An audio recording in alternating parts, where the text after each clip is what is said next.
Hi hello नमस्कार आणि welcome to माय आजचा मिनी ब्लॉग. सो आज ना मी कॉलेजला गेलेली. तसं तर खूप लेट झालेला म्हणून खूप धावत गेली, पण तिकडे गेल्यावर माहिती पडला की जो आजचा कॉम्पिटिशन होती म्हणजेच मिस्टर अँड मिस गुजारिश तो लेट स्टार्ट होणार आहे. सो खूप वेळ वाट बघितल्यानंतर फायनली कॉम्पिटिशन स्टार्ट झालं आणि फर्स्ट राऊंडमध्ये तर फक्त रॅम्प वॉक होतं आणि स्वतःचं इंट्रोडक्शन होतं आणि कॉन्फिडन्स खूप जास्त बूस्ट होता. नेक्स्ट टाईम मी पण पार्टिसिपेट करेल.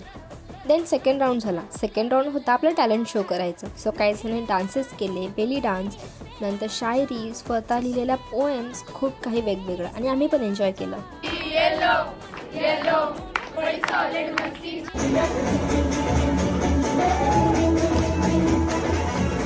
नंतर लास्ट राऊंड झाला क्वेश्चन आन्सर राऊंड. याच्यात ना questions on the spot answer करायचे असतात. सो तुमच्या लाईफचं best movement, failure of your life, असे खूप वेगवेगळ्या प्रकारचे क्वेश्चन्स विचारले. आयडल ऑफ युअर लाईफ आणि लास्टच्या